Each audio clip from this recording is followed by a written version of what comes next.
Good evening. We'll call to order the Zoning Board of Appeals for the City of Easthampton. Already misplaced in one of my notes here. Today is Thursday, October 8th. We do have a few administrative items we need to take care of prior to the hearing. I will ask if there's anyone here who has anything they need to say not related to the appeal that is before us tonight. If you have anything you'd like to say, now is your time for public speak. Okay, time has been given. Before we begin this evening's hearing, I would like to say something. We're going to have a few rules in place.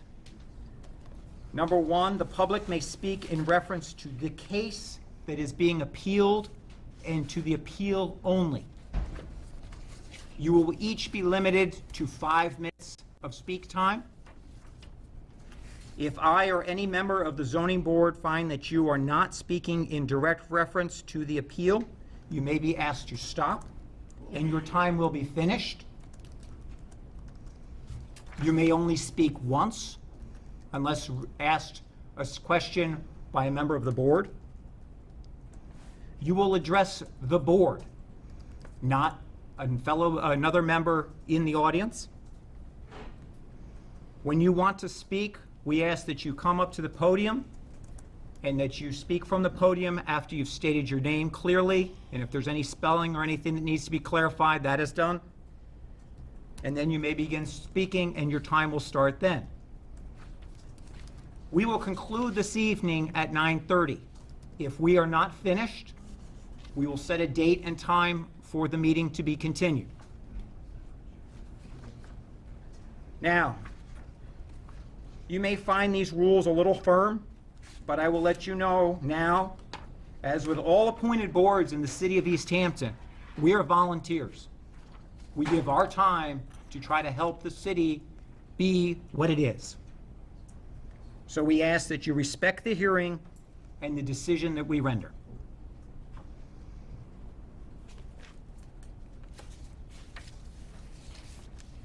Okay, this evening's case, it is 6:35. Douglas Russell of 9 Fort Hill Road, Easthampton, Massachusetts, seeking to appeal the decision of the building inspector who found that 1776 Brewing Company, doing business as Fort Hill Brewing, is operating in compliance with the 2011 special permit. The subject property is located at 30 Fort Hill Road and zoned industrial. Now, as I'm not sure many know, but it saddens me to say that Mr. Russell has passed away since the appeal. And the board, as well as the city, offers our condolences. Now, we have discussed with our city solicitor, and a amended appeal was presented and was accepted by the city. So, if I may ask that the amended appellant. Bert Thurber. Excuse me? Bert Thurber. Bert Thurber. Thurber. If you would please approach the podium and state your appeal.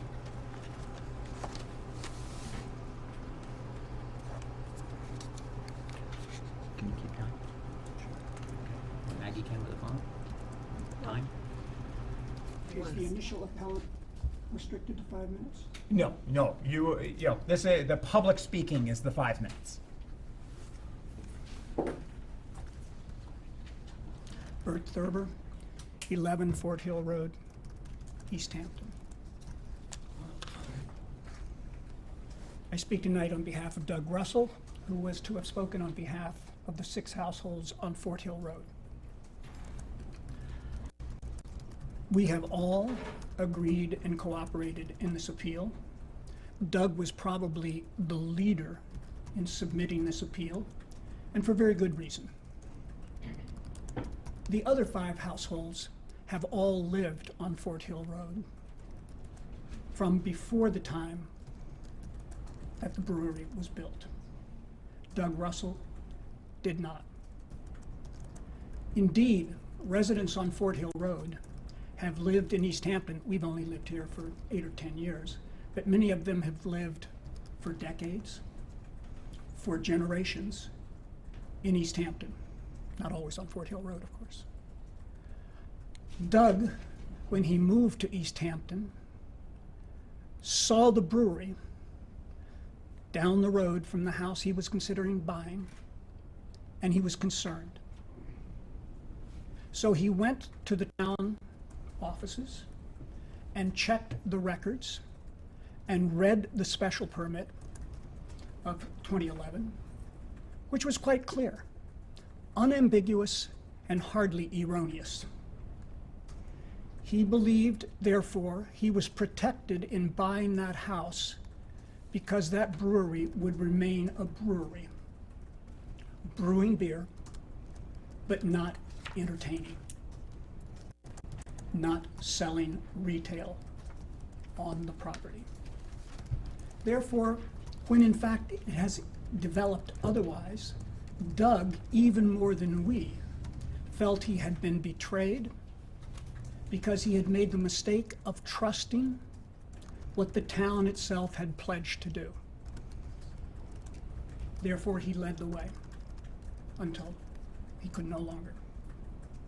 Now, I wish to speak directly to the issue at hand, namely an appeal of the decision of city officials, the building inspector. But in doing so, I want to trace how we got to this sad spot.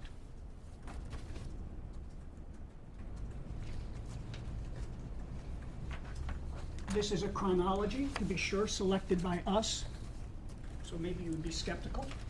But I assure you that it is, although selected, complete, as best we could do it, accurate and fair. If you have an extra copy. Jane, you can have mine, I'll look at it. I didn't come prepared for copies for anybody and everybody, I'm sorry. If I could just interrupt you for a minute. The microphones are for the television only and do not project a sound. So, and I understand you're soft-spoken, sir, but if you could please. Actually, People my wife would say otherwise.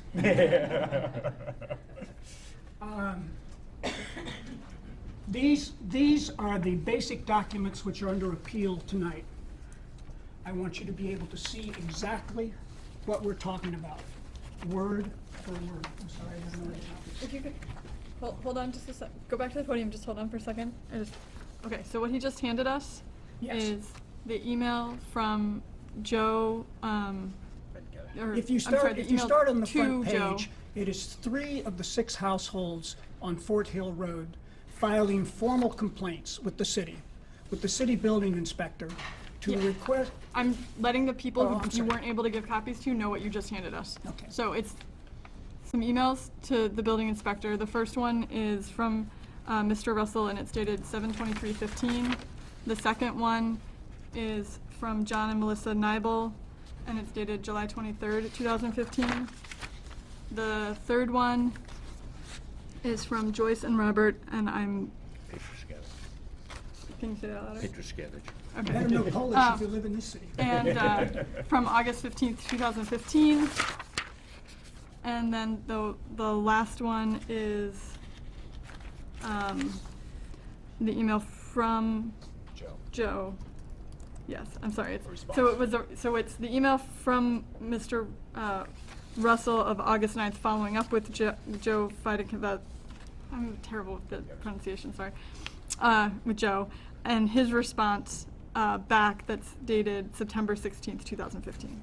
No, the response is August 19th. The email was printed on the, Right. Mr. Russell's email was August 9th, and then the response is from Joe. Let- Oh, no, it's from Can I August repeat? 19th. You're right. Sorry. It's a complaint, a formal complaint dated July 23rd, the first one from Douglas Russell. On the same day, there's a complaint from another household, and in subsequent days, there's a third complaint from a different household. each one making the same complaining, but emphasizing different points because different households in different proximity to the brewery have somewhat different priorities and concerns.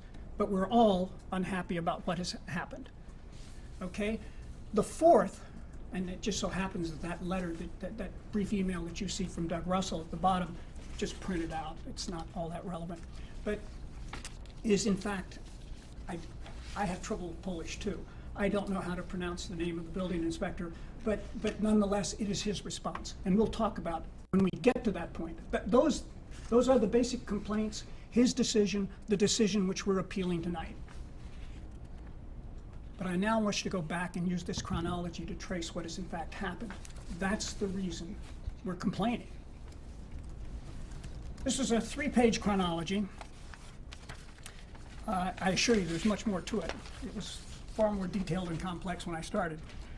But as you read through it, I think two themes will emerge. At least I'm going to try to make them emerge. One is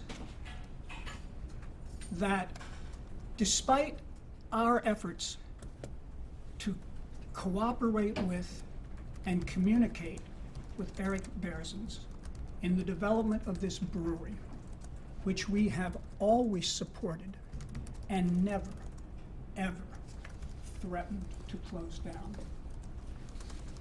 That despite our efforts to cooperate and communicate with Eric Berzins, in fact, we have failed, or something has failed.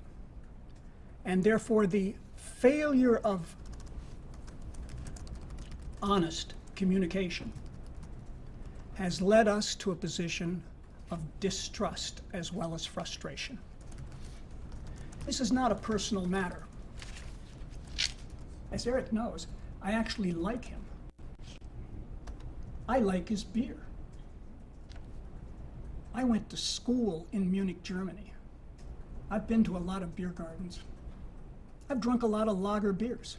I have nothing against that whatsoever. This is not a personal matter. This is a matter of what has evolved since. That's theme one.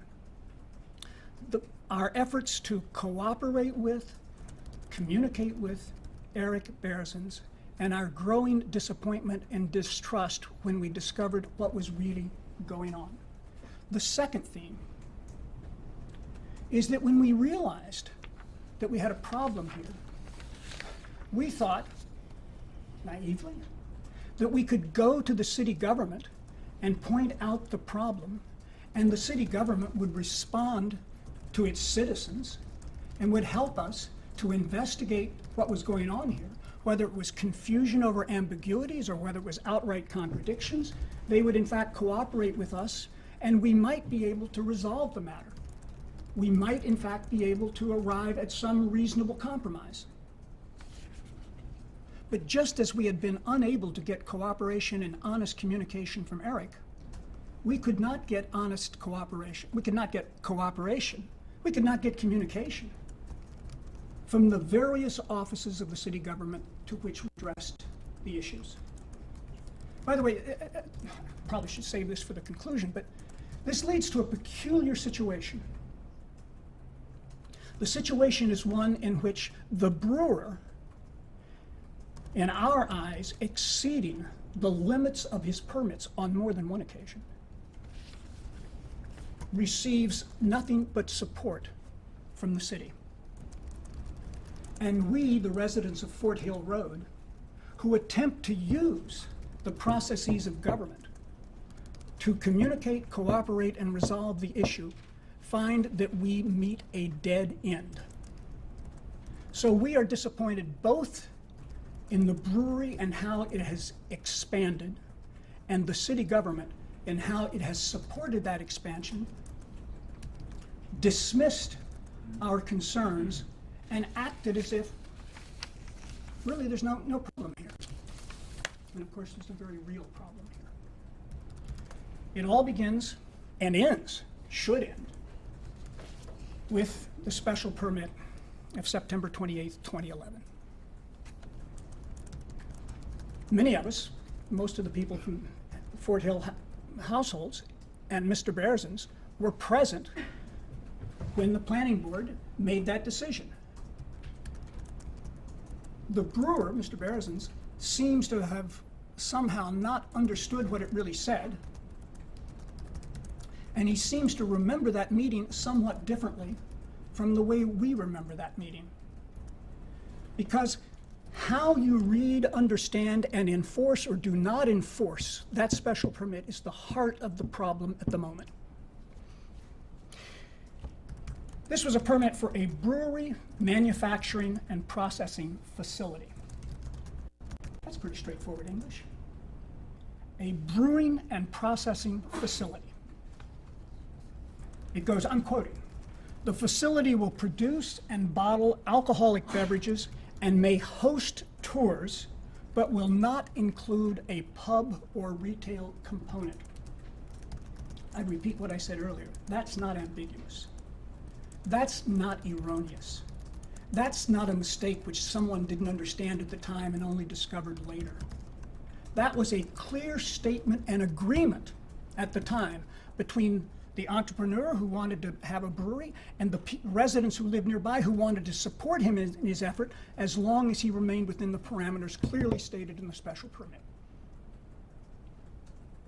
Now, as you can see from the chronology, and as many of you probably already know, about a half year later, the state of Massachusetts, which has been gradually changing and relaxing its rules and regulations concerning beer breweries, pubs, and one thing or another, in fact, authorized a new type of pouring permit for farmer breweries.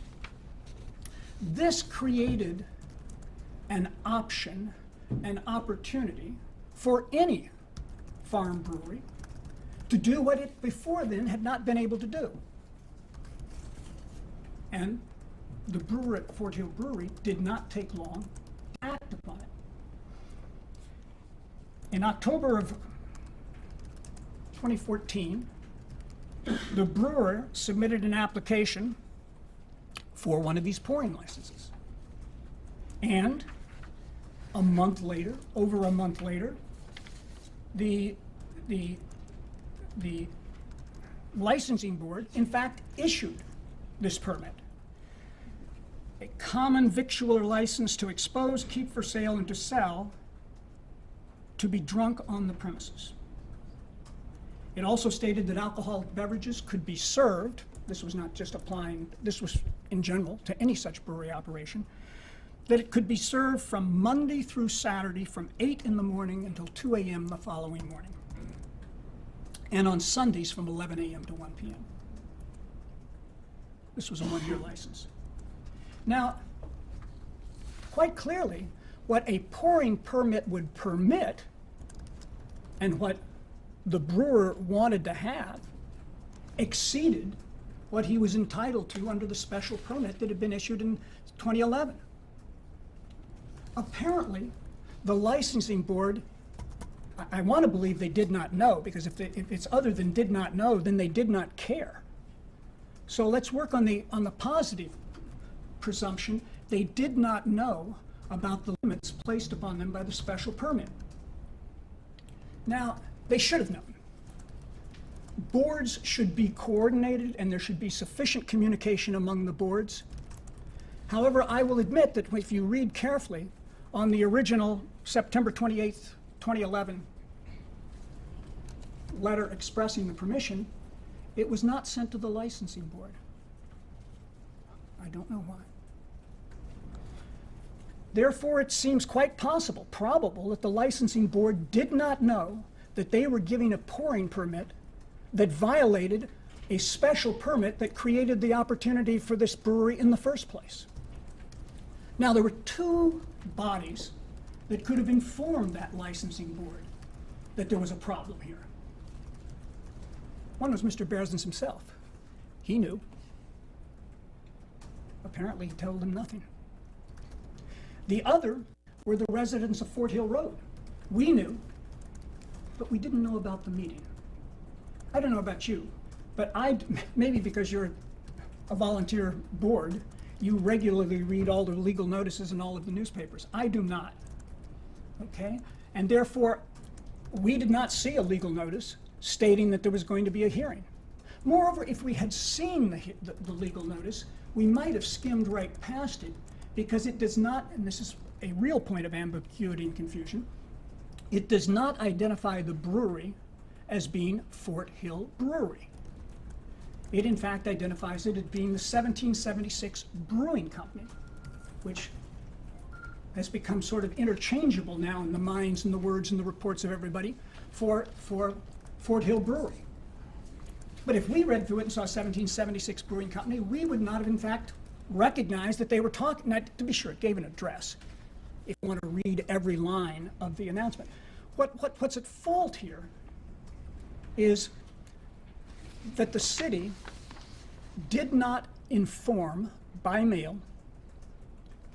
They were not required, apparently, to inform by mail all of the residents of Fort Hill Road. By this point, Eric had bought the 3 acres, and it was his land, so it no longer abutted all 6 households. It only abutted 1 or 2 of those households, and using a very narrow interpretation, which belies what in fact city government should have been doing in this instance, they did not inform the 4 households that did not abut the property. Therefore, we knew nothing about it. Had we known, we could have gone to the meeting. Wait, can I just clarify for a second? So 2 people did get notices? I don't know. Did any of you get notices? Apparently not. Not sure that this really Yeah, matters for tonight, but the 300-foot curious. abutters list is computer generated. It's not a wish list or whim by the city. And it's not required for the licensing board, I don't believe. That I don't know. But I Well, can tell you it the may not be. You may be quite right. These sound to me like flaws in the system. If it's not required, but Well, you're happy that's to talk a about matter flaws of in the debate, system, that's whether not there's what we're a here flaw for in the tonight. system, Yeah. but, yeah. Yeah. and computers can be reprogrammed. Right, but so all we can deal with tonight is the specific appeal of the specific action Right. that the building inspector took. That's right, and this is precisely what happened, that we in fact have to make this appeal. Right. Okay. So he gets a pouring license, and he begins pouring. Later, and you know, not only do I like Eric, I admire his entrepreneurial enterprise. I can understand why people in Easthampton, whether it's because they enjoy the conviviality of the brewery, whether they enjoy the beer, whether they think it's good for the city of Easthampton, whether they in fact enjoy the tax monies that come in, I can understand why many people might wish to support that.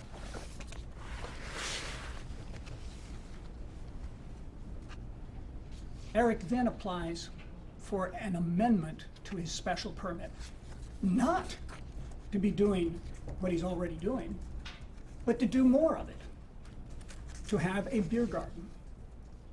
This time, we did know of the meeting, we did appear, we did object, and were surprised when Eric rather cooperatively said he was withdrawing his application,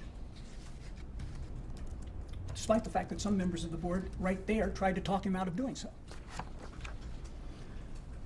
Guess the boards don't. I'm sorry, I'm just gonna interrupt just really quick. You've been speaking for coming up on half an hour. Yep. And if we're gonna have any hope of actually doing anything tonight, I think you're gonna need to move a little bit. But the problem. It's I fine if you understand wanna that the take this. problem No, is no, in fact. wait, just let me finish. It's fine if you wanna take that time. I just wanna make sure that you understand that if you do a very long presentation, our ability to take action tonight is going to be significantly limited. It's your choice what you wanna do. I really don't want you to think that I'm telling you to go I more quickly. understand, and I just want appreciate you your to explanation. understand what that balance is. I understand, So, and I that's all. appreciate your explanation. But it's worth telling here. It's fine. My wife actually wrote a letter to Eric expressing some sympathy with his frustration in not getting the beer garden permit for which he had not received that letter yet when he in fact stopped at our house. We visited occasionally, and we probably spoke for 20 or 30 minutes. Eric seemed eager to cooperate and to communicate. We thought, wow, we are going to be able to resolve this matter amicably. Okay? Within 24 hours, without any word to us, he applied for an entertainment license. When we learned that, what do you think we thought about open communication and cooperation? I also note the chronology here. Note the chronology. When Eric appeared before the licensing board for a pouring license, it took them over a month to actually grant that license, the pouring license. When Eric went quietly for a hearing to get an entertainment license, how long did it take the licensing board to grant that license? And the answer is they did it the same day, which was probably good for Eric, because the entertainment license would provide him with the license to do what he'd already been doing for months without the license.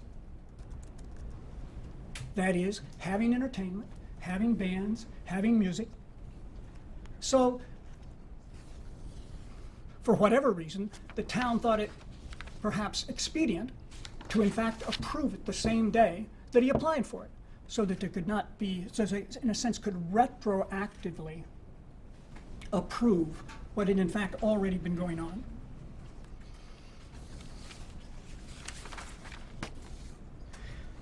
I'll skip through some of this chronology, which is intended to demonstrate how individually and collectively the households on Fort Hill Road have approached various offices and officers of the city to attempt to get some clarification, some cooperation, some communication about what's going on here, with virtually no luck.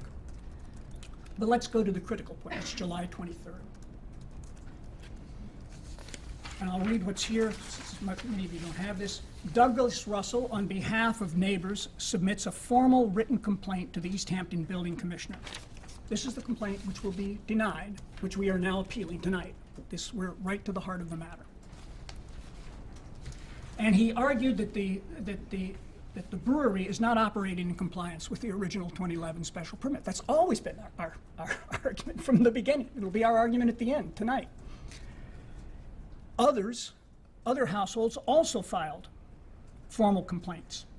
You have copies of of the three principal formal complaints. Now, my understanding is that the building inspector is supposed to respond within 14 days, maybe 14 business days. Now, he also would eventually claim that he had been out on medical leave. Nonetheless, it looks to me, about 3 weeks later that he responded. And I'm now going to read, because it's pretty short, I'm going to read his entire response, other than the fact that he said he was sorry to be so slow because he'd been out for medical leave. Quote, "I did speak briefly with some other city officials, and it appears Eric has applied for and was issued all the proper permits to do what he is doing there. As far as the other boards and committees' decisions, I cannot speak for them.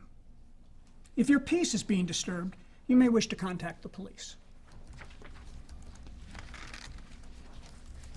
You are looking at 3 lengthy, detailed, substantive, formal complaints to which we get a belated, unsubstantial, almost irrelevant response. I talked with a couple of people at the office, and we sort of think it's okay. No, you have a city solicitor. You have other ways to, in fact, respond to a question of how you're going to interpret differing interpretations of what that original special permit said. But all that came back was this vacuous response, which was a real frustration to everyone.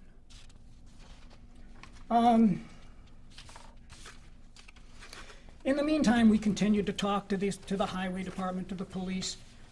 There was a request to have the city solicitor actually review the pouring license versus the original special permit and rule whether or not there was a contradiction. Our understanding is that the city decided not to do that, apparently because they pay the city solicitor by the hour and it was not deemed a good use of the monies.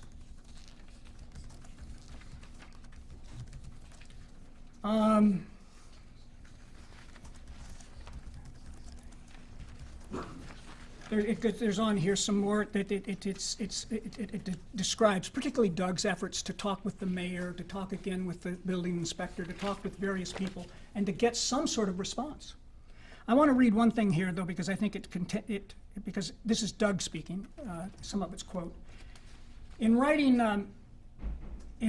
to the building inspector, our own representative on the city council, and the mayor, he said, while Fort Hill neighbors, quote, continue to work with the town so that we can get this issue resolved, end quote, we are regularly referred from one office to another. And one of the reasons for this lengthy chronology is to point how often we've gone to one office only to be told to go to another office, sometimes an office we've already been to that sent us somewhere else.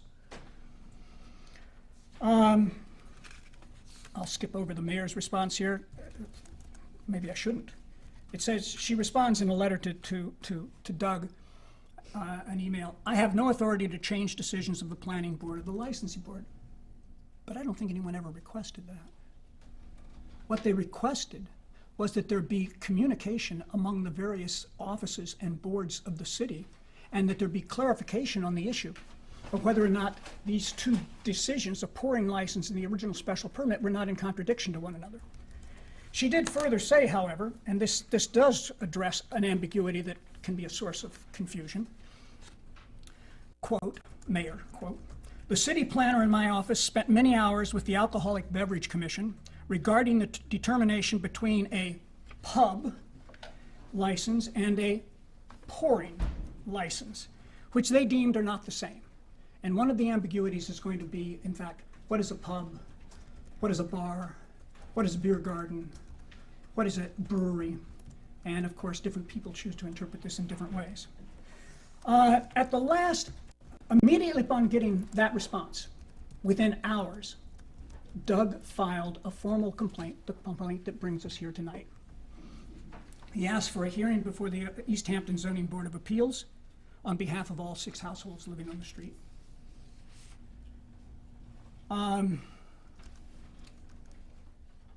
In essence, that's what brings us to tonight. But I should point out that subsequently, and perhaps peripherally to this, but still relevant, we have filed a formal complaint with the Easthampton Licensing Board against the pouring and entertainment licenses, both of which expired December 31st.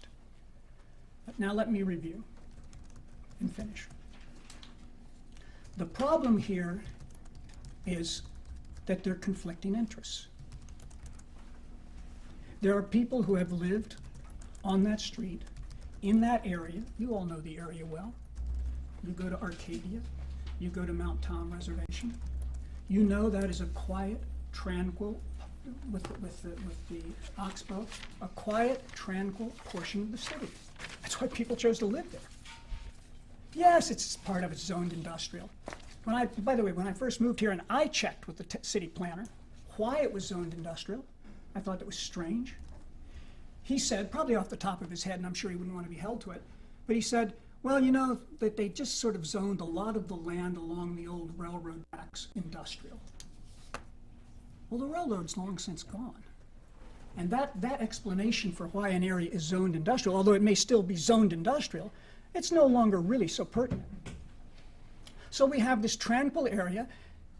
I'm not surprised that Eric Beresons was drawn to it. It's beautiful. I'm not surprised that patrons of the brewery want to go there and drink and listen to music and walk around. It's beautiful. I'm not sure how long it's going to remain that way at the rate we're going. Because what has happened is, armed with a pouring license, which exceeded the special permit, an entertainment license, which exceeded the special permit, Eric has continually expanded his ambitions, which is sort of natural for a young entrepreneur, isn't it? I mean, in a sense, you can't fault him for that, except, so he begins to have all sorts of ideas about what he can do there. A beer garden, a BMX track, and as he himself has said, I think, who knows what comes next? And as we said it, he remembers, at the hearing where he asked for the beer garden, we said, that's exactly what worries us. What comes next? And of course, every time he enlarges his entertainment function, more and more people come to be entertained. And the more and more people who come to be entertained, the more and more supporters he has wherever. At the brewery, on Facebook, here tonight. But this is not an issue of how many likes you have on Facebook. This is an issue of whether or not this brewery has wrongly received licenses which enabled Fort Hill Brewery to function beyond the clear limits placed on it by the original special permit. And that, in fact, is exactly what we're appealing. Thank you. Can I make a comment? Something you said really bothered me. You said that the fact that it was zoned industrial was not pertinent. I think the fact that it is zoned industrial and you chose to buy a house across the street from an industrial zone is very pertinent. I'm not saying that what Fort Hill Brewery did is correct, but I'm saying that it is industrial zone. Tomorrow, I looked at the regs, a waste hauling establishment could apply to the planning board for site plan approval only to put their business on the rest of that acreage. You would not get a notice because it's not a special permit item. That is an industrial zone. Restaurants are permitted in industrial zones. Restaurants with drive-up windows are permitted in industrial zones. And I think that's what the issue is. And I can't speak for the entertainment license or anything, but I'm assuming when they see industrial zone, they make that assumption. Now, I want to hear the rest of the audience, but May I respond to that?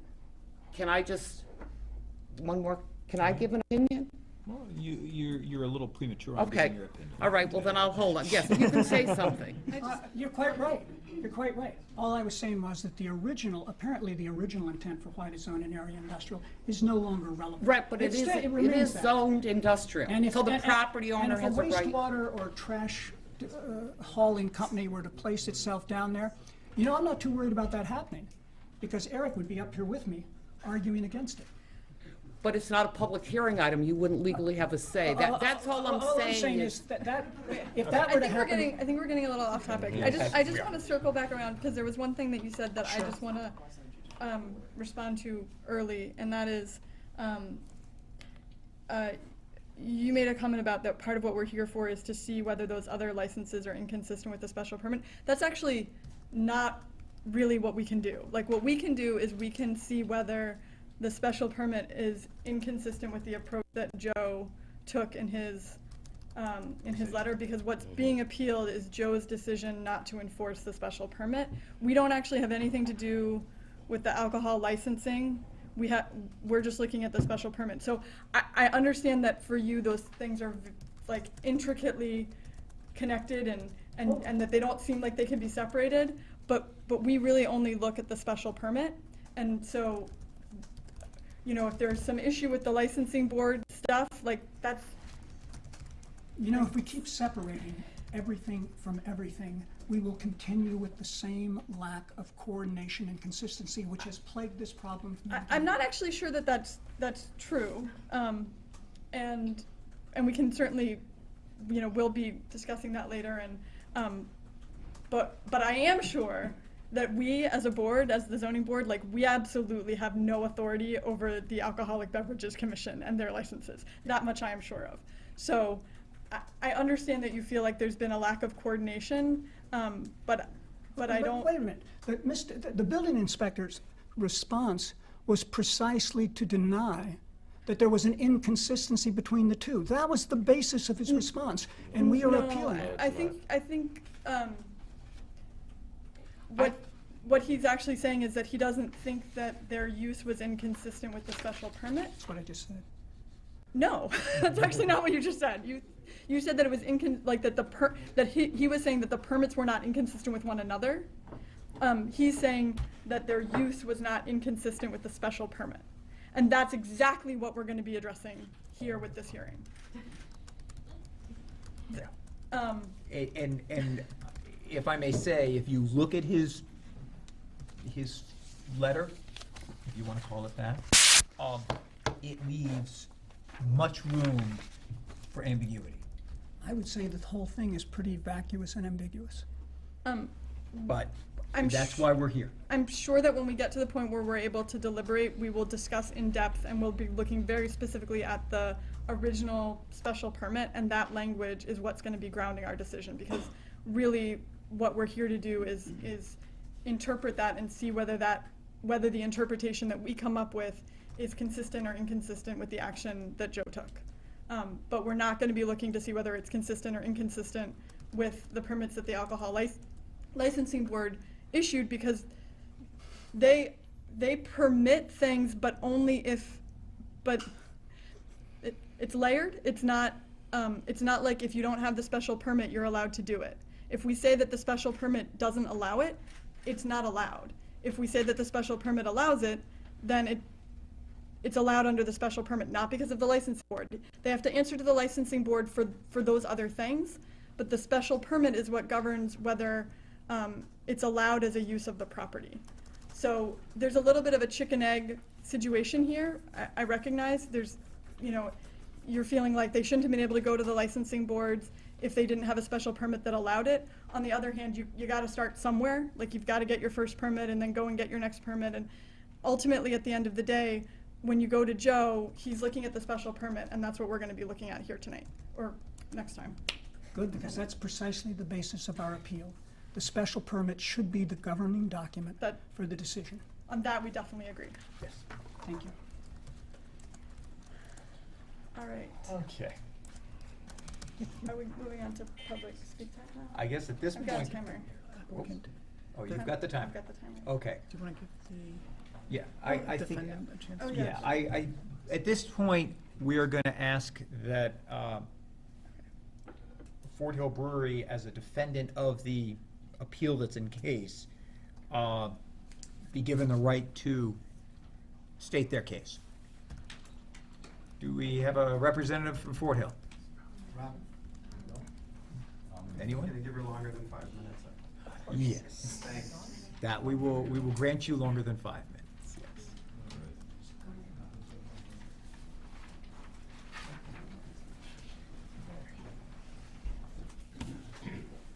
How's it going? I'm Eric, brewer at Fort Hill Brewery.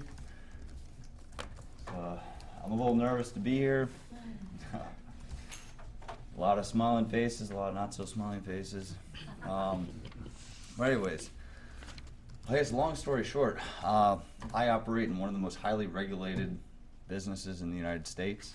On a monthly level, I have to submit our brewing reports to the federal government and to the state. It took us, we had to go through 6 governing bodies in order to get our current licenses, both local, federal, or both local, state, and federal.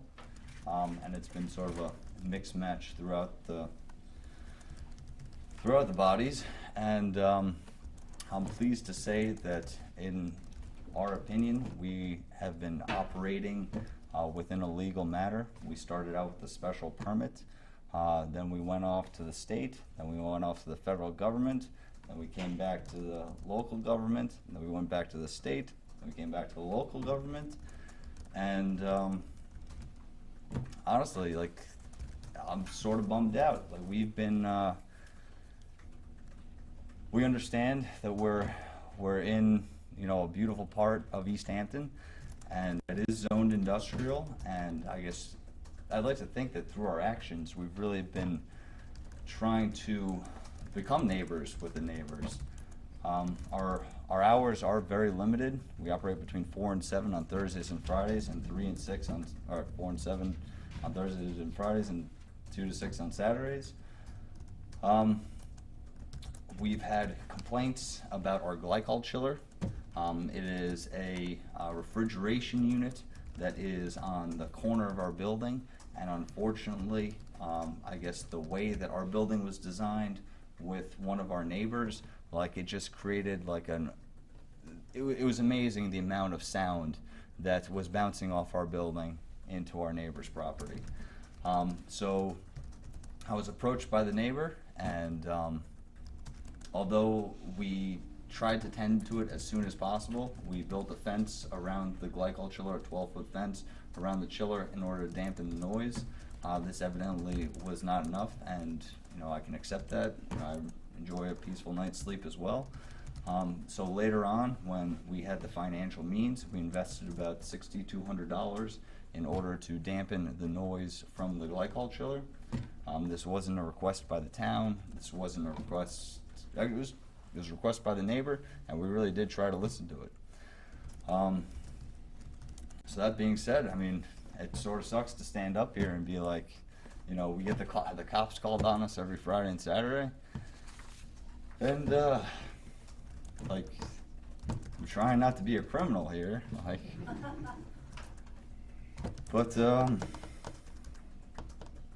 yeah. So we're trying our best, and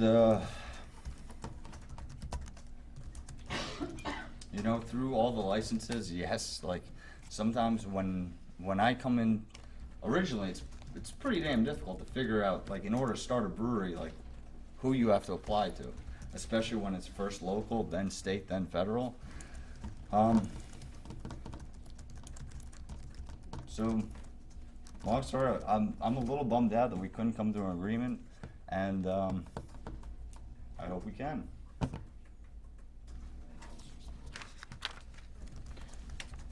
Anybody on the board have a question for Ms. Connors?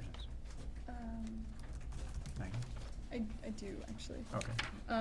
But you know what, I think I want to actually just like hold my questions till after the public speak time, Okay, so. sounds good. All right, at this point. Actually, any chance I could just have my legal representative speak? Oh, sure. Yes.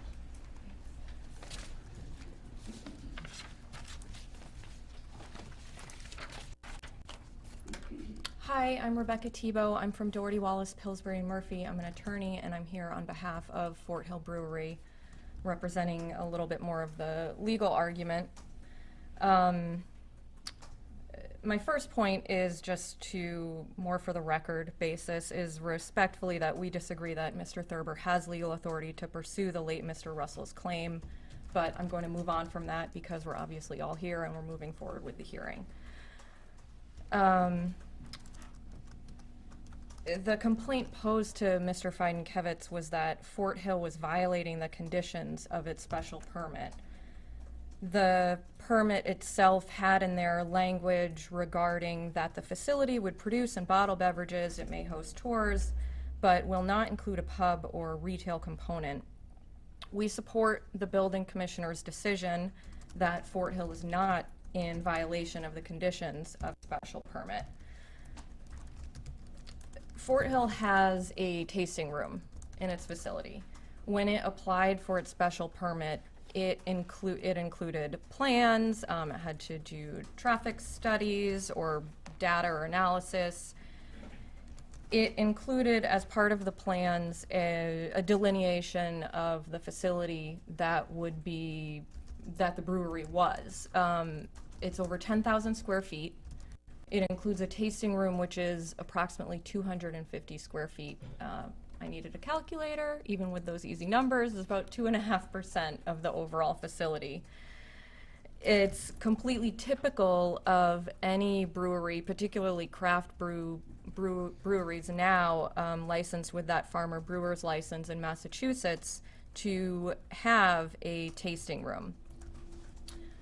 As part of the tasting room, there are some sales of the beer which occurs, and that is licensed under the farmer brewer license and the local licensing board. And the tasting room, as I'm sure you know or can at least picture, is really just part of this larger production facility. It's a very minor part, both in scope of what it does, monetarily also, but it is important in terms of marketing and creating, really branding the brewery and Fort Hill beer. The tasting room, as I mentioned, was part of the plans and the plans were part of what was approved under the special permit. And so, therefore, what the special permit is Eric and Fort Hill Beer are not in violation of their special permit by having the tasting room and legally operating the tasting room under the terms of its other licenses. The language of the permit at this point, Mr. Thurber said that the license board either did not know or did not care what the special permit said, but I would offer that the licensing board may have just taken a different interpretation of what that permit says. Regarding the pub component, a pub is clearly defined in Massachusetts law and is under a different licensing scheme in Massachusetts law. The permit under which Fort Hill operates is a Section 19C permit. A pub is licensed under Section 19D. There is some ambiguity about the term retail, but if we go back to what a retail permit was at that time, if that's even what the permit was referring to was a retail permit, it could have been anything from a liquor, a package store, to a bar. It could also have been a reference to how retail is defined in the zoning ordinances. You have an explicit section listing retail functions, none of which includes a tasting room at a brewery with a pouring permit. Another kind of, if that's even determined to be part of the conditions of the special permit, which arguably I'm not clear that it is, it seems to be that language about the pub and the retail component is really part of the narrative as a narrative to describe what the permit application was doing. It was applying for a facility as a brewery. These are the different parts of the brewery. We have some offices in here. We have some storage rooms in here. We have a tasting room in here. All of that was approved under the special permit. Specifically listed under conditions of the permit were items such as tree removal and a stormwater plan that had to be approved. So I think Eric was quoted as having described the language in the permit as a little wonky. At the time, it was fine, given the fact that now we have a new law which allows a pouring permit. I can see why it might be unclear in terms of interpreting what does that retail component mean. And so perhaps it is wise to amend the permit to be more clear about that. However, that is I would propose that tonight you might wait until you hear about whether the permit will be amended. It's my understanding that Fort Hill is applying for an amendment to clarify that and not move on this action tonight. But if you do so decide to move on the action tonight, the tasting room was always contemplated as part of the brewery. It's something that is customarily done in a brewery, is having a tasting room, allowing people to take home some beers, allowing them to try the beers. The fact that Massachusetts law now allows the farmer brewer to allow people to have more than a tiny pour, but to have a larger pour and maybe pay for it while they're there, is not prohibited by the special permit.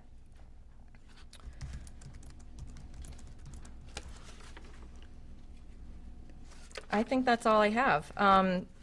To the extent that you don't make a determination tonight or come to a decision tonight, I would request that we are allowed to submit written comments. I don't know if, okay, thank you. And then if you do consider Mr. Thurber's documents as part of your analysis or in coming to a determination, if we could please have a copy of that. We have a copy of the chronology, but I don't know that I have everything else. So you're saying that the applicant is applying to the planning board to amend their special permit. Is that what you said? Yes. Okay. No, they've already applied. They've And- applied. And when, We have a letter of transmittal from the planning board in reference to that application. But, so, but that is, we're looking at that. Okay. Okay, thank you. Does the board have any questions? Okay. At this point, I will offer the podium to the public. As I stated as we began, I ask that you form a line, preferably no more than 4 people, and you do it orderly. You will be timed for 5 minutes. We have the timer ready. And when you do come to the board, or when you come to the podium, we ask that you state your name and you move on from there. So, yeah, once there's, 4 or 5 people, and then, as people move along, you can then take your places. do we have any kind of a handheld mic or anything for, because that's not going to be accessible. Okay. And these are all like that, no. All right. Hi, my name is Dave Lapine, 262 East Street, Easthampton, Mass. I've actually been involved with Eric since Eric came into Easthampton, I don't know, 2009, whatever it was, we met. Eric came, I met through Stuart Beckley. He was looking for somebody who was stupid enough to get involved in growing hops, to the point that was me. So we got together and we started talking about things, and I got to find out why he came to Easthampton and what he was doing. And I admired him. It was nice to see a young person stepping up to the plate and taking on the responsibility of starting a business, especially in the times we live in now. I've worked with Eric since the day of conception of his original plans, some of his original thoughts that were mere nothing on a piece of newspaper. We, drew up different ideas. Eric's always been a man of great concern about his community, about what he was going to bring to this community, how it was going to impact the neighbors, was one of the big discussions. I've lived in Easthampton for 52 years. I'm 52 years old. I've lived on East Street my whole life. I've seen the dairy farms come and go. I built the condos on Family Farm that my father-in-law, I've seen the changes that Easthampton has. And what he was bringing to Easthampton was the next great thing that was going to be changing in the agricultural industry. It's an industry that relies heavily on local products, craft innovations, and things like that. And at the time he was coming into this, I looked at him one day and I says, "Are you sure you really want to do this?" And he did. He looked at me and says, "Yeah, this is what I want to do for my life." So we fumbled and bumbled. He found a nice piece of property. We went through the whole process. We met with the neighbors. We went through a lot of different, we had site visits out there. We flipped the whole plan upside down because there was concerns about parking areas and lightings and things. Through the whole process, and I've been a developer in Easthampton for 35 years. I've been through the whole ringers of development and everything. I've never seen a planning board and a planning meeting go so smoothly between the neighbors that were there, the planning board. Everything just seemed to marriage together. I walked out and I says, "Wow, that was kind of strange, actually." Through the whole process, the whole process of building, I was there from day one when we first cut the first trees coming off Fort Hill Road. I was there till the last day, and I'm still there today. We had to fix lights in the cooler today. It's always been an open door policy at the brewery. We had more people, and I'm not just saying this to the neighbors down there. Every day I was working there, I built the tasting room. I built it as a place for people to come together from not only the community here, but from all over, to enjoy something. The craft industry of beer is a growing thing. It changes almost overnight. And yes, I can understand the complexity of the permitting process. I saw what he went through. There were days I couldn't even talk to him because he was like a zombie. He's going through so much trying to get his permitting stuff. And then going through that whole thing, the pouring permits came onto line, and all these other things started coming. So on top of trying to get a huge production brewery going, he was contemplating all these other things that could be going on. We talked about the beer garden. I knew there was going to be some issues there. But, we had to figure out on our own and see how they fell out because there really was no guidance on how to do it. We went to the fire department, we sat down with the planning board, the town planner. We were trying to find out exactly how to proceed with it. But because it's a new industry, there's a lot of things that aren't known about it and how to proceed with it. There's got to be clarification, and I think that's a great thing about why we're here tonight. It should be clearer. But unfortunately, with regulations as they are in anything, they all get clouded. Somebody's going to have an opinion from some other board or something like that, and it's going to always be like that. So I praise the neighbors for bringing this up. I praise Eric for being here tonight and doing the response that he's doing. I know what he wants. I know he wants to make the neighbors happy. I know he wants to have a successful business there. He's a great kid. He's a great, sorry, man. Sorry. I know him. I know him personally. I've got to know him like another son. And I just hope that tonight we can come to some resolution that's going to make everybody happy. We're all here to work with each other. Like I said, I live on Easthampton. I haven't moved anywhere. I've lived there my whole life. That's pretty boring. But it's a great place to live. And it is a beautiful place. And I just hope we can all get it straightened out tonight. Thank you. Why we're here.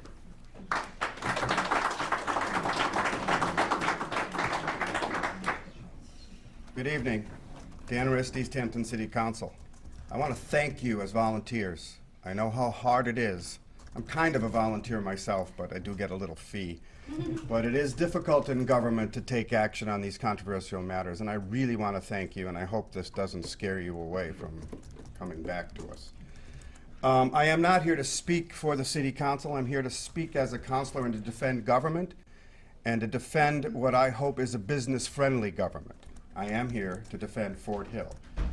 Now, I realize that some people have complained and the neighbors have complained about issues of noise and issues of parking and the extension of his business. But I have to say that I don't think those complaints, or I would like to say that I think they're exaggerated. This is an industrial zone, and I know probably all of you have seen it, but this building is far removed from the neighbors, unlike, say, Glendale Grill, which is in a neighborhood in a business, or domestic zone. This is a brewery that's in a zone pretty well removed. There is a line of trees that buffer it. There is a large field that the neighbors can see the parking and the actions and can hear the music. Now, I'm here to speak to the fact that I think we need to look at this as a city government from the whole city's perspective. And that is why I hope you will consider business as being important to the city as a whole and important to the city's taxpayers. Eric has applied for a new permit, which I hope will take the word retail out of the special permit, which is the crux of the matter. And I believe at that time, when the planning board does take that up, conditions will be instituted which will help the neighbors. Maybe buffers, maybe moving entertainment to the rear of the building, something that will help. But given this new pouring license, if Eric is able to compete with the other brewers that will obviously have this pouring license or will apply for it on an even playing field, he's got to be able to have his tasting room have the same opportunity as the other brewers. There's a lot of them now. We have 3 or 4 new ones coming all the time in Easthampton.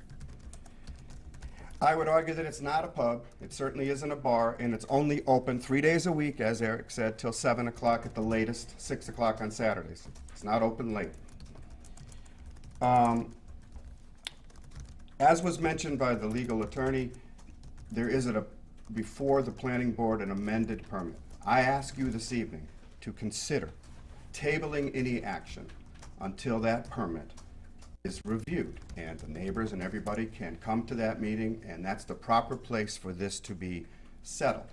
I would like to defend also government, especially the mayor's office and her administrators. Government is complicated, as indicated by the regulations that Eric had to go through to get his license and his permits. It is difficult for one office to resolve a matter on their own.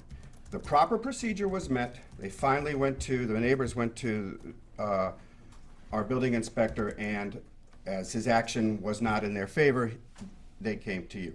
That's the proper procedure. But our government does listen, and I know the mayor will speak to it, and does try to act, but has to stay neutral in areas in which there is controversy, where they have no authority. We do not want a mayor or the city council to have the kind of dictator authority to say, we make this ruling. It goes through a process which ends with you tonight, which I hope, as I said again, please consider not taking action now and allow the building permit to be reviewed by the planning board. Thank you.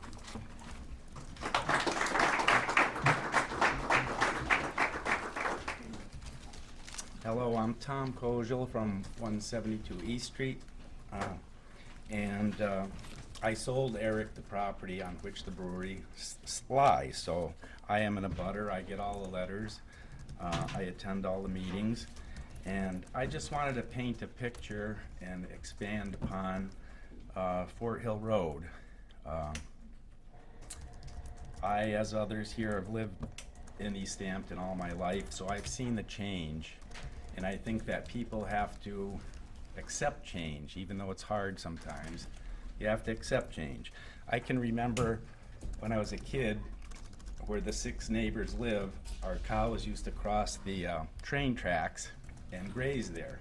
We used to raise corn right where the houses are. We used to cut corn all the time. I saw a change when that land was sold and houses were built. So that was hard for me, but I accepted it. The rail trail, for example, it's a beautiful resource for the town and for the whole community. That is, it infringes on your privacy. It's right behind our farm. So people share my backyard. I accept that.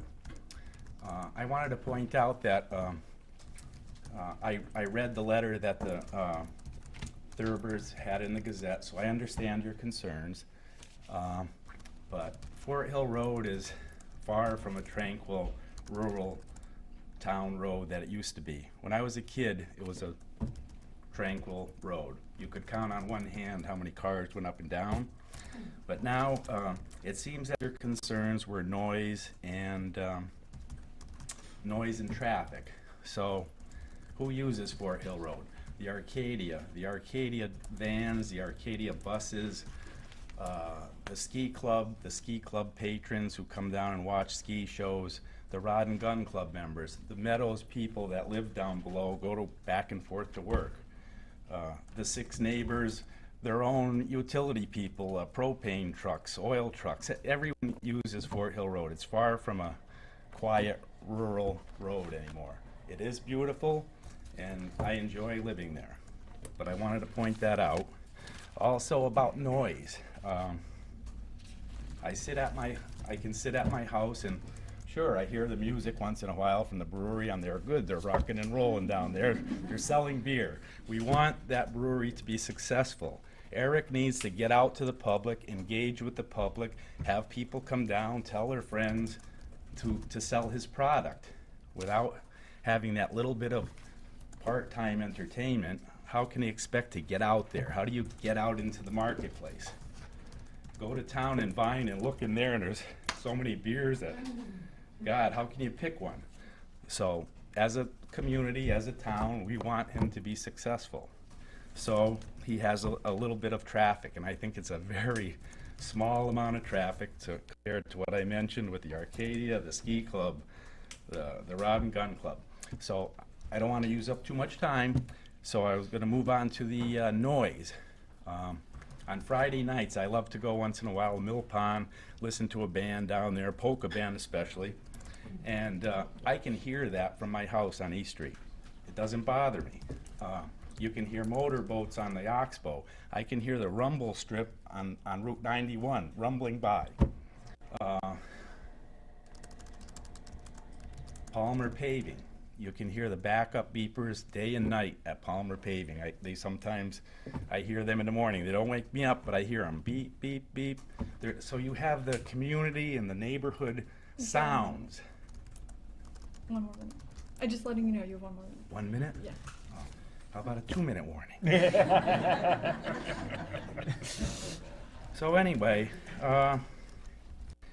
in closing, I guess that's what I wanted to point out, that that it's a community, a neighborhood. We're all neighbors. We all want to get together, work together. We all want to be successful. I understand what the neighbors mean, but they have to give and take a little bit. What other people said, hopefully we can work this out and not shut Eric down and prohibit him from being successful. And I think I mentioned the fact that it's not really a quiet, tranquil. There is no, if you have to go to Chesterfield or Huntington or somewhere out in the boonies if you want it tranquil and quiet. I'm sorry. But that's the way it is, and I saw it since I was a kid, and thank you for listening to my points.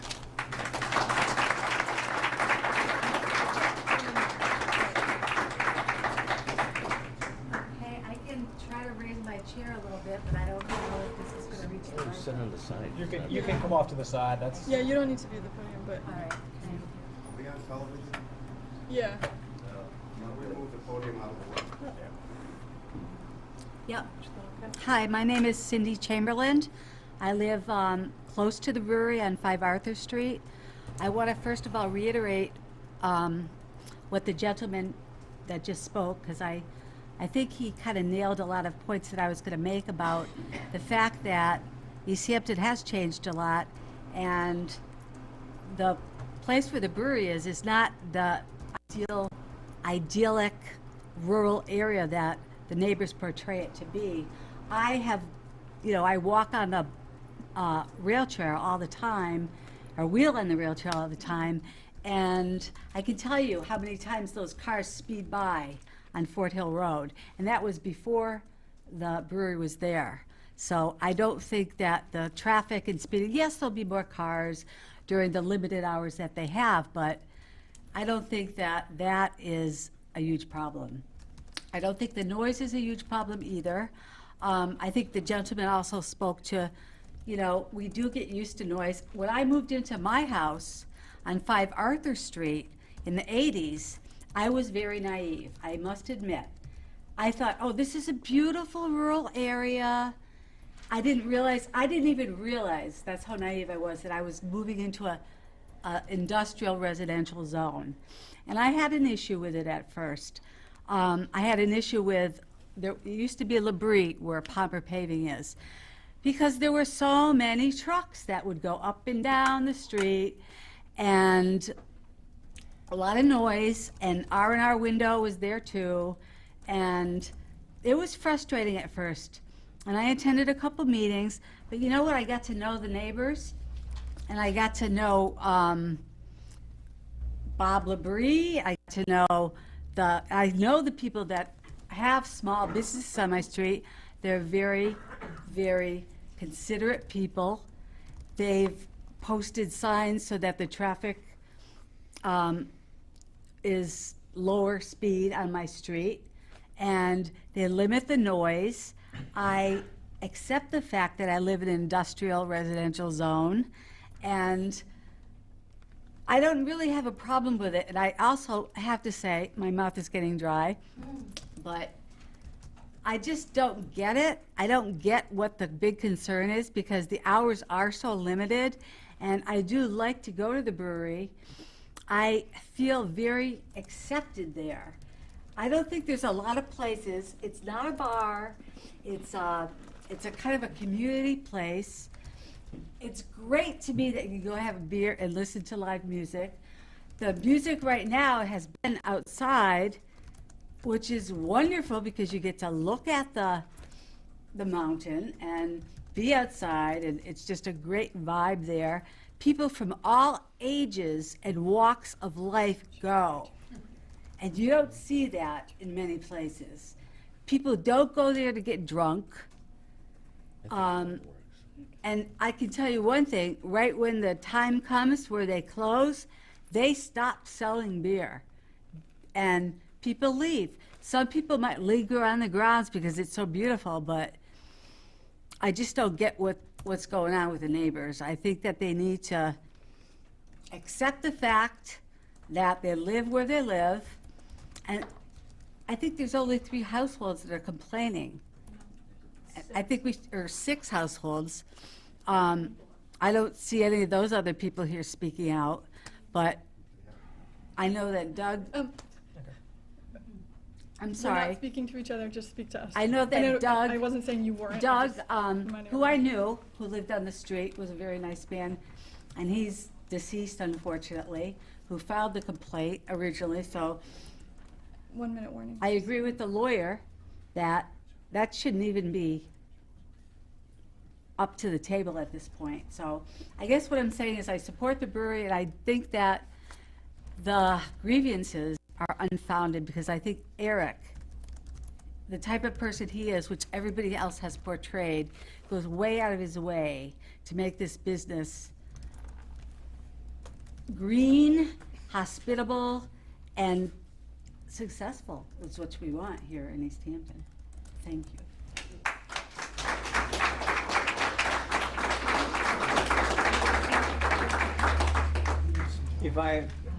You may approach, but if I could just remind everyone that we are here to discuss the appeal of the building inspector's decision. I appreciate the tranquil town and road that it is on and how everyone enjoys it, but I ask that you please address your comments to the appeal of the building inspector's decision in reference to the planning board's decision. Good evening. I'm Mayor Karen Cadger, and first of all, my deepest sympathies and condolences to the Russell family. I'm here to speak about the process and the communication. When anybody comes to my office, whether it's the mayor's office, where it's any other office, they are provided with the information on how to proceed. We spend an overwhelming amount of time to provide and to communicate any type of information on the process. Sometimes it's not what people want to hear, but what happened here was when Mr. Russell arrived in my office, my assistant, who happens to be the clerk to the licensing board, and I provided him with all the information. His questions were regarding the pouring license. We provided him with all the information regarding the Farmer Brewery's pouring license that he has. I also informed him, he was a little upset by the decision made, by the licensing board. So at that point in time, he wanted, obviously, me to do something about it. And I informed him that I do not, by charter, have any authority to override or amend any type of decision made by the planning board, any of the governing bodies, zoning board. But what we do is inform them of the process. He then complained about the noise. I informed him that we do not have a noise ordinance in Easthampton. The city councilors had looked at it at one point in time, thought it would be a very difficult ordinance to enforce. So I had, again, provided him the information. If you have a problem regarding noise, breach of the peace, that would be a police department issue. Also was brought up was the special permit by the planning board. He was then instructed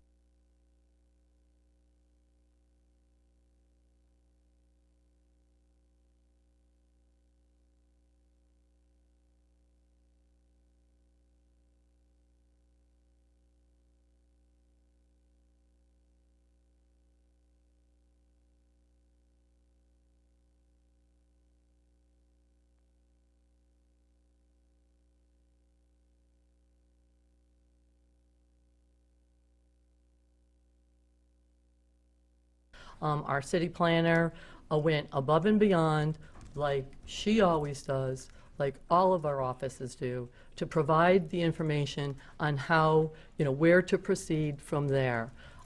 We explained about the zoning enforcement officer, what his position is, and then after that determination, after his opinion was rendered, there were many emails as to what is the next process. Our offices always provide the process information. So the next process was to file an application, for an appeal through the Zoning Board of Appeals, which is why we're here tonight. And we explained that process, went above and beyond by also providing links to the process, dates of your meetings. So this communication was, to me, above and beyond. There was nothing else we could have provided to the residents other than the public process at its best, which is what you see here tonight. Also, there were determinations made by our city attorney. He actually expedited decisions to be able to provide to you tonight. He also expedited information to our city planner regarding the unfortunate demise of Mr. Russell and how this appeal could proceed. So I just need the public to know, the Zoning Board of Appeals to know, that all this information has been provided in a constant way in many, many times, and that is what we do. The city offices work very hard every day doing their jobs, and our job is not to make changes to regulations. Our jobs are to provide the people with the proper process on what to follow. So, thank you very much.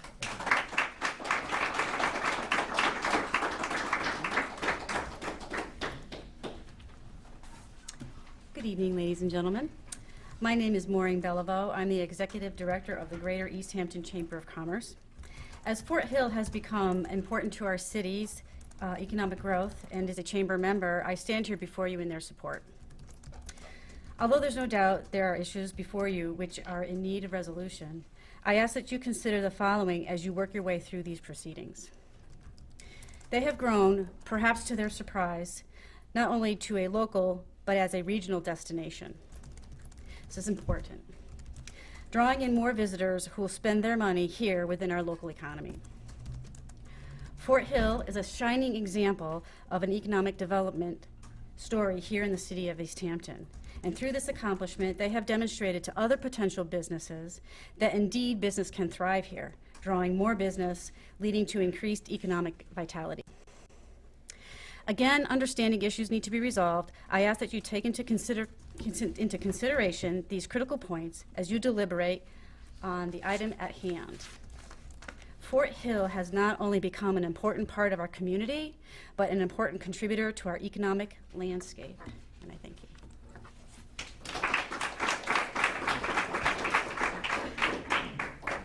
I hope I get as much applause. I won't be from that side, but I'm not really an opponent either. If you could speak I'm to us. one of the neighbors, and Janie Thurber, And your address? 11 Fort Hill Road.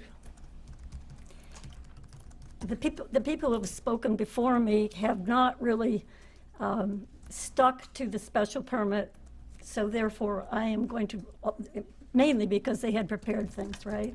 So I will be less than 5 minutes, but I am going to speak to some other things. I think it was Mrs. Chamberlain who spoke to Arthur Street, am I right? Right. Yeah, I get that about wait, Arthur Street. If you're gonna, you gotta speak to us. You can't Okay, speak to sorry, people out there. sorry. It's just like that's where we Arthur need civility. Street, by comparison to Fort Hill Road, to me, it doesn't hold up the comparison because Fort Hill Road is so much longer and does indeed have more traffic, and maybe to the Audubon Club or the Gun Club as well. But the point is, and this was said at the original special hearing for the special permit, or the hearing for the special permit, it is a long and dimly lit, not lit road. It is narrow, and therefore the traffic that goes on Fort Hill Road is not assured of shoulders that support it, and therefore I think the city should have concern about the road and the safety, whether or not the brewery is there. Secondly, I think we have asked for signs. We've had asked for speed limit signs, and when the mayor says that our concerns have been addressed, I would say that particular one, speed limit signs. And Eric, I don't think I've seen you support that notion as well. You gotta talk to us. I think if we have to ask you again to talk to us, your time's gonna be done. Okay. It's really important. The speed limits on Fort Hill Road and signs that would be appropriate for being aware of the Manhattan Trail, that's important. And we've asked for that. So the notion that our concerns have been addressed. We also are concerned about occupancy. We know that Eric's facility is drawing a lot of people, that it's very, very popular.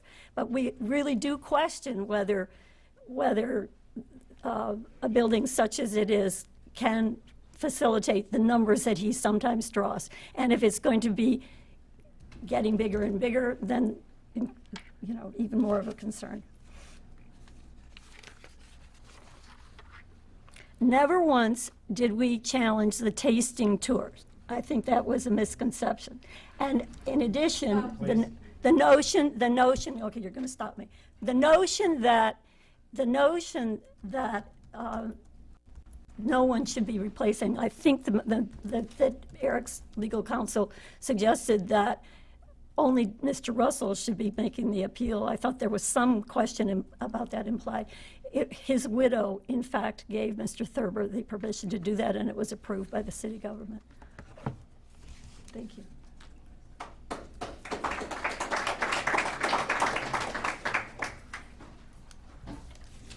Good evening. My name is Eddie Reel. I live here in Easthampton. I am not a neighbor of the Fort Hill Brewery. Can you state your address, please? 51 Northampton Street, right on Route 10. And I know you wanted the questions to pertain specifically to his permit. And as far as legalities go on that, I can't say that I'm skilled enough to know exactly what he is doing that is legal and what is not. But it appears to me as if he's taken all the proper matters and the boards have issued him what he needs to have to do what he's doing. The other thing that concerns me as a working musician, performer in the area, I have had the opportunity to know Eric for probably better than 5 months now. And all my dealings with him have been, I can just say I think he's a good soul. And I'm just worried that what it's not so much as it's going to hurt Eric, because I like him and I like the Fort Hill Brewery and what it's doing, generating revenue here in the valley, but also what it will do to others as myself. And just I think it's a good thing for the town. And I've heard a lot of different things said tonight about people liking the area, liking him as a person, his business. But I think the big matter is if he is in compliance with what he is doing. I mean, I live on Route 10. I got tractor trailers shifting at the red light day and night. And change happens. That's really all I got to say.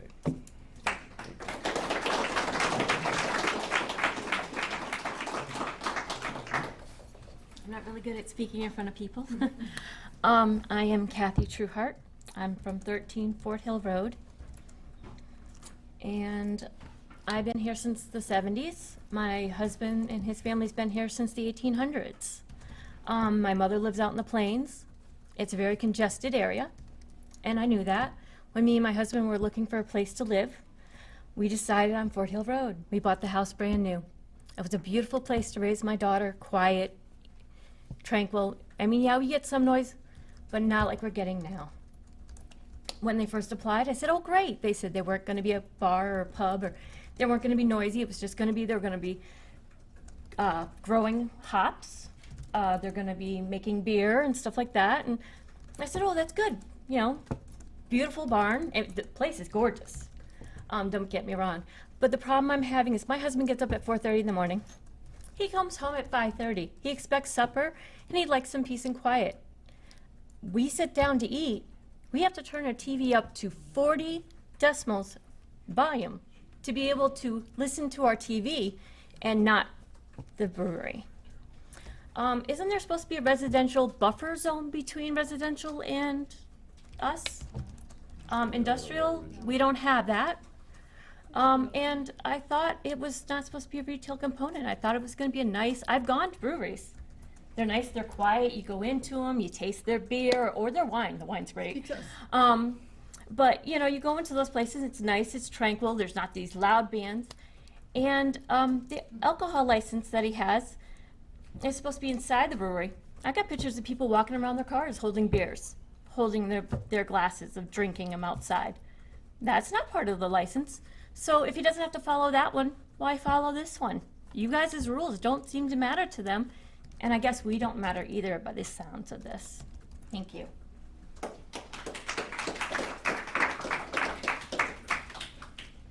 Good evening, Kelly Ritchie, 84 Highland Avenue. I am a member of the licensing board. I just want to state for the record that Mr. Russell was asked to be on our agenda on June 1st. We put him on our agenda. Members of the neighborhood did show, but Mr. Russell did not show, and the other members of the neighborhood did not want to speak. They never again asked to be on our agenda. We never got anything in writing that there was an issue or a problem, and really this is the start of it now. We did have neighbors come to our last meeting and ask about entertainment licenses, and when we renew it, and to let us know that they were going to put a complaint in, but we have not received that yet, at least at our meeting. It might be in the office for us for our next meeting. Thank you.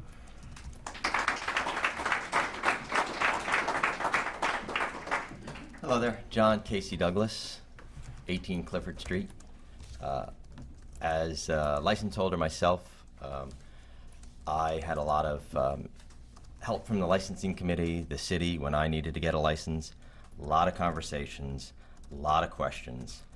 The city was very helpful, and they understood what I was doing, trying to do with my license. And I think that Eric must have gone through the same thing.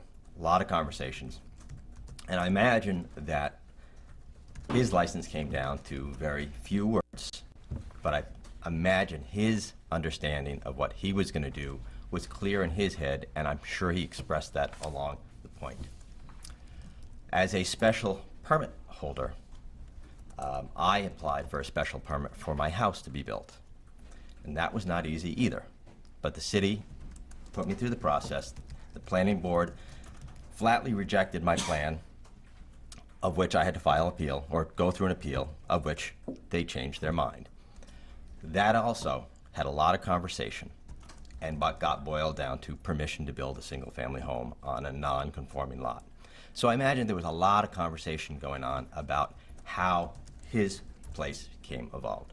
So I don't think that the city would ever not be responsive or unaware of what he was doing, addressing those issues.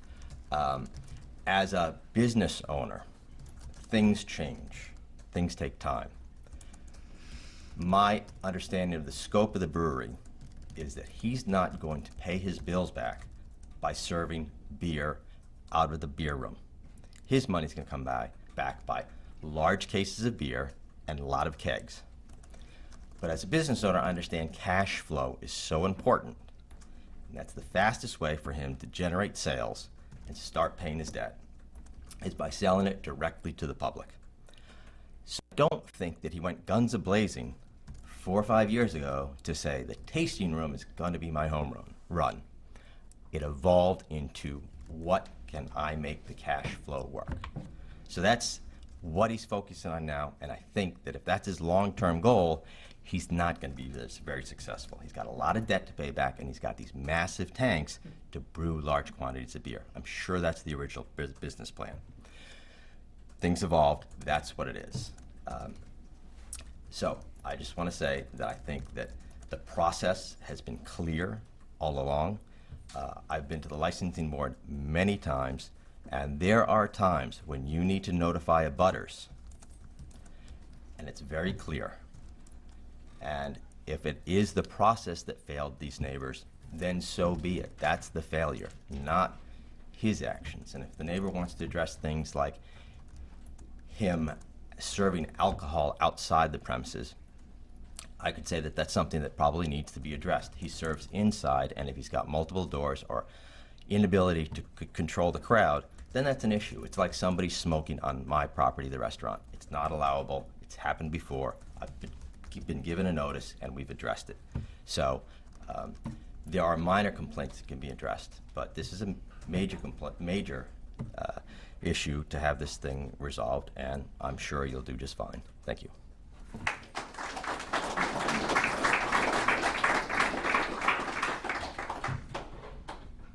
Joyce Petroskevich, 15 Fort Hill Road. We liked Eric when the hot air balloon went over his place. I took pictures, I called him, I sent them to him, which is great. But as things evolved, things changed. He applied for a beer garden permit, withdrew it. He has since has people outside drinking beer, look on his Facebook page, come play games, sit on the lawn, enjoy the music. To me, that's a beer garden. You know, if you look up the definition, you'll basically see that's what a beer garden it is. Noise. Well, I've called the cops. I've been told by one of the police officers they shut him down once because the noise was excessive. I've got a recording on my phone. I'm more than the 300 feet, whatever it is, to be in a butter. It is very loud and very clear. That's all I have to say. Unless you want to hear the recording. We have faith in you. Pardon? We believe you. Okay, thank you.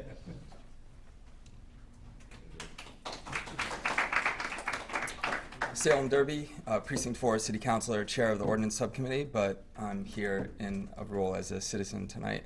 But that being said, I do feel like I can talk to the process, especially the special permit process. I work with the Planning Board often in my role as Chair of the Ordinance Subcommittee, and I have for the last 10 years.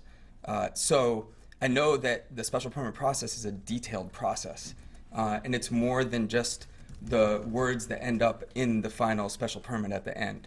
There's plans, maps, site plans, and they're all reviewed. There's, you know, countless conversations that happen around what uses are going to happen. And I would say my recommendation and my suggestion would either be to, as Councilor Riss said, to table this or to support the building inspector's initial ruling. Because I would say that when you look at the plans, unless it was added after the special permit, which I don't think it was, there was a tasting room in there from the very beginning. And so that would have been clear. Now, it seems like, you know, from when the plans were approved and the special permit was granted, then the state changed the rules and allowed farmer brewers to have a pouring license. Now, so that probably changed the dynamic of the tasting room, but the tasting room was there. The tasting room was in the special permit. And if you think about the words retail and you think about brewery, you know, what comes to mind often, I think, I would look to Northampton. And if you look at the Northampton Brewery, that is a very different space than what we have at Fort Hill. And I would say that's a retail space. That's a retail establishment for food. It's a retail establishment for the serving of beverages, in addition to the other retail that they sell there. That is what I think is where the building inspector was coming from. Is this a retail establishment? I would say no. This is a brewery where they brew beer and have a tasting room. So that's the one procedural piece I think I wanted to address. The second piece I want to talk about is Easthampton and our economic development. I think this is a critical piece, and it's critical how we're viewed in the community. It's critical how we're perceived as our approach to businesses that want to come here. And you know, we got lucky. We got lucky that we won a water taste test, and that people want to make beer out of our water that tastes really good. We're lucky. So that being said, we have 3 brand new breweries in town, and Fort Hill is probably going to be the first stop because Fort Hill has really amended hours. And I guess my perception would be those amended hours are because of their respect of their neighbors. The other 1 minute warning. Okay, thank you. The other breweries are open till 9, and Fort Hill is open till 7 at the latest. So we need to be able to pave our streets. We need to be able to educate our children. We need to be able to put out fires, and we need to be able to send our police to situations that need addressed. If we don't have new growth in the city, we're not going to be able to do those things. And if we're hostile to businesses because we don't think that they are not making enough noise, I'll tell you really quick, hopefully I don't go over my minute, but my neighbor bought a straight pipe Harley Davidson, and in the summer would start up at 5 o'clock in the morning to go to work every morning. The neighbor next to me has a brand new baby. Are you kidding? That is a noise complaint that happens every single day that I can like identify with. But 3 days a week for a couple hours, sorry. Thank you.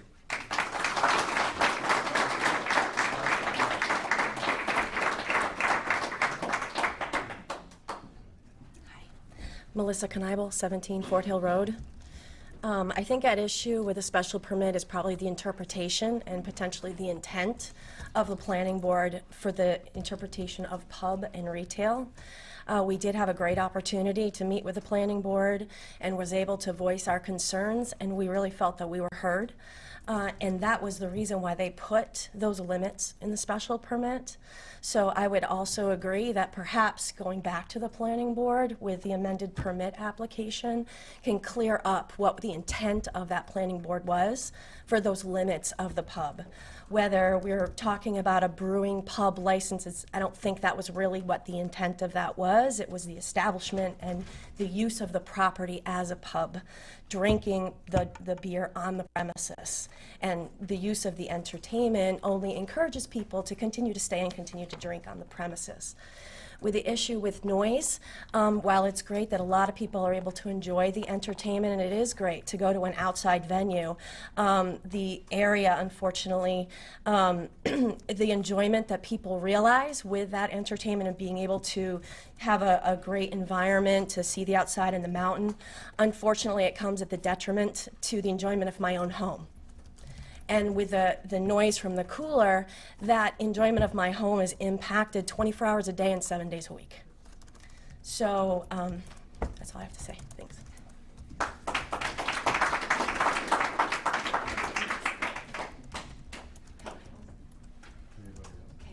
Is there anyone else who would like to speak in reference to the case?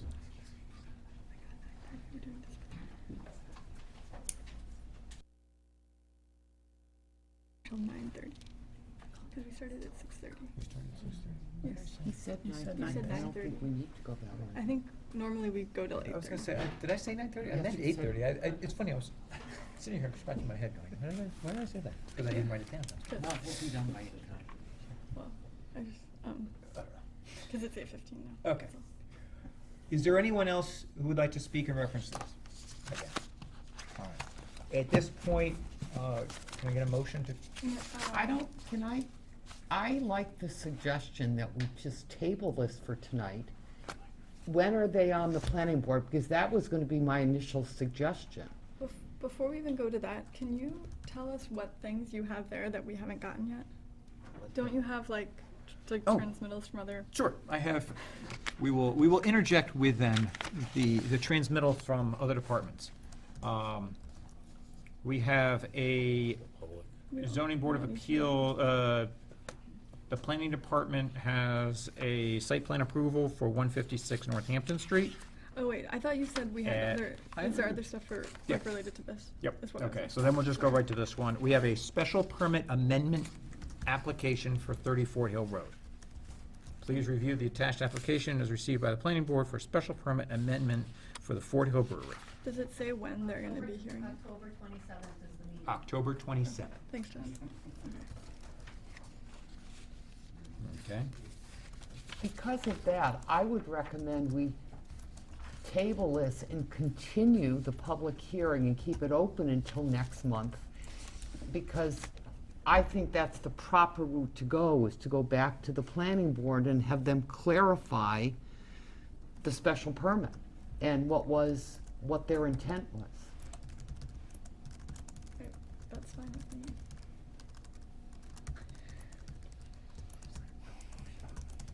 And we have, I mean, procedurally, we had to open the hearing within 65 days, and then we have it's We have 100 days to- 100 days go. Yeah. To make a decision. to render our decision. So I would make a motion that we keep the public hearing open and continue it to our November, do we know our November meeting date? Yes, we do. So one of the things that matters with this process, because this is a slightly different process than our usual process, we have to all be there. Like, all of us have to be able to be there, otherwise Right. we've Right. exploded the process. So So we all, if we are looking to table the hearing until November 12th. It's all five November of- 12th? Yes, all 5 of us need to commit to that date. Yeah, I'm here.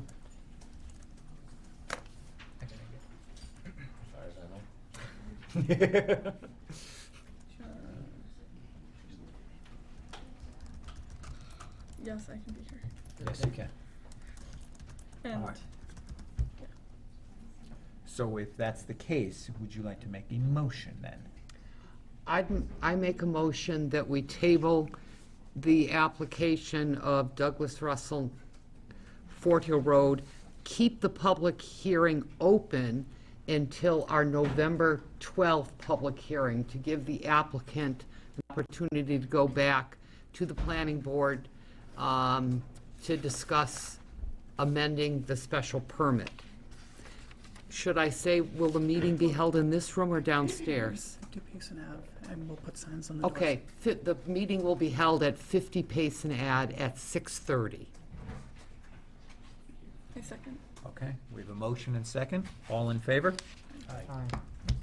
Okay, so at this point, the hearing will be tabled, and we will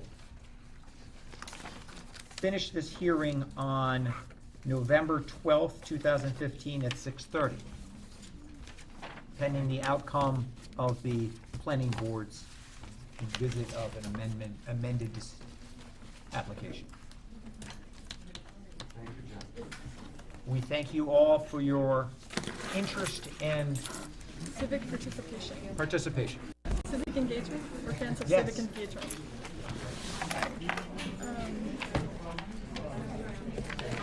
Zoning board, the meeting's. Do you want to? Why they didn't do that initially? We'll just go back to the planning board. Oh, okay. Thank you. I know this wasn't easy. I don't. I'm city council. Oh, okay, hi, nice to meet you. You are? Jenny, city Oh. council. Thank you.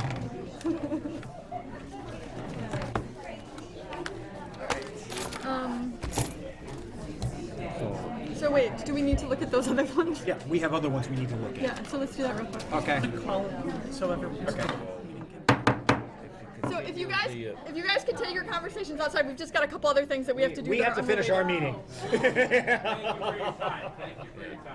May I ask for clarification? Just decided. I understand you've continued your meeting over to November 12th or whatever the date is. We've considered the public hearing still open. The question is, I thought I heard you say that you wanted to get the planning board to state what they originally meant. No, they have an appeal. The Fort Hill has an application to amend their special permit in front of the planning board. They filed an application for a meeting on October 27th. Should the planning board amend their decision to Wait, meet you the know what? criteria? I'm like really uncomfortable with the fact that we're talking about this and we've like moved on to other business. You have interesting times of becoming uncomfortable. Right, but there's like this whole open meeting thing, like there's state law about Just like. asking what the process is, that it's just an. Right, but what I Our was gonna. meeting wait. our meeting will be continued till November 12th. And if you have And questions about the process, you can talk to the city planner for the questions about the process. Whatever it does, right. I understand that that's frustrating for you, but we told everybody else who's here from the public that we were done talking about this, so if we continue to talk about it, we're giving you information that they don't have. I understand that you're frustrated, but we're trying to be fair. Just observe. You made the proper comment. The proper comment was, most of those comments were cheerleading for Easthampton breweries and Easthampton government. They did not address the issue that you said they must address, and yet you did not raise an objection once. Whatever. All right, moving on. What else do we have? Okay. Let's not discuss that referral. No, we're done with that because we've told everybody that we're done with that and people have left. Okay. So we're done with that. So we have a site plan application for 31 Union Street. These are just like the regular, like, A do we regular want, like, comment? Do we have comment? Mountain View Investors. She's looking to open a business for investment. No comment. Okay. Sorry, that was in regard to which one? The Emily. We're not talking. we We're can't. done. We're done. Poor guy. This is Mountain View Investors LLP.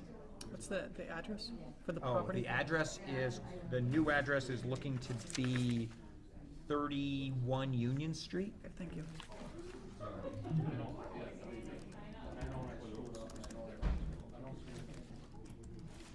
Okay.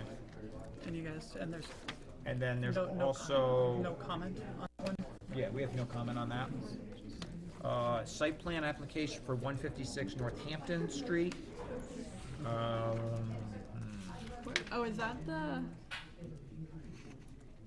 one, which one is 156 Northampton Street? Is That's, that- the former car dealership. It just got repainted and redone. Oh, okay. Okay. Yeah. Almost next to Nikki D's. Oh, yeah, okay. The one that's painted the same as Nikki D's. Huh? The one that's painted the same as Yes, Nikki. Yeah. Okay. Yes, because every day I drive by and like, Yeah. if, for lease, inquire with Nikki D's. Right. Okay, so no extensive change. They're looking to a small fitness facility with a 40-member limit. Wait, wait, at the place on Northampton Street? Yes. Oh, it's kind of like the CrossFit in Northampton isn't an old car dealership. Yes, and he owns that building too. Is it going to be like CrossFit Easthampton? I don't know. Its name is going to Oh. be. Now she goes to the one. It doesn't have anything. All right, it doesn't really matter because I don't think I have any comment to add. Okay. But do we want to, is that the last one or is there? That is the last one, other than the Fort Hill. We should also do our minutes because normally we do it at the beginning, but we skipped that. Okay. We don't have minutes. No, from the, we don't have. I I thought we had them. No, I did not include them. I hadn't What finished. did I print that I thought was? That was the August minutes that were. Oh, that we already adopted, approved. okay. I'm Sorry. sorry for. Oh. Never mind. I just remembered printing minutes, but Right. clearly I didn't look at them that closely. Okay. Was there any comment to the planning board regarding the amendment for Fort Hill? We're not going, I don't think it's appropriate for us to comment on that. I wasn't sure if I missed that. No com- Yeah. Okay, we'll write that down. Yeah. Our public hearing in review of the building inspector has been, I think I handed it down. Oh, You've I've got it. All right. All right. Now, where's my fancy cheat sheet you made me? Tells me how to call a meeting. Here's the, Okay, our next meeting will be held on Thursday, November 12th at 6:30. And the deadline for submissions is Thursday, October 22nd at noon. we're not going to discuss chickens? For what? Can Jackie come to our next meeting? Yes, she stated that that's- she can come. She just wanted to clarify whether or not the board actually would like her to come and whether or not, and considering now that the board has continued this hearing to next month. Well, Probably not a good time because we have to conclude this meeting next month. No matter what the action is taken by the planning board, we either have to conclude or continue it next month. Right. So probably next month is not a good time Okay. for Jackie to come visit. all right, well, But I at would some like to point, we discuss need chickens. We need to discuss chickens with Jackie. Okay. Is there any other business people would like to talk about? Any reports from city officials? I think we heard them all tonight. All right. Can I get a motion we have a review of zoning ordinance regarding farm animals? That's chickens. That's more chickens? No, that is That just is the chickens. chickens. It's not pigs. Just chickens. All right. Do we have anything else that anyone would like to discuss? Can I get a motion for adjournment? It's November 12th at 6:30. I move we adjourn. Yes. Second. All in favor? Third. Aye. All right. So I just put on, we have That's continued a our wrap. public hearing.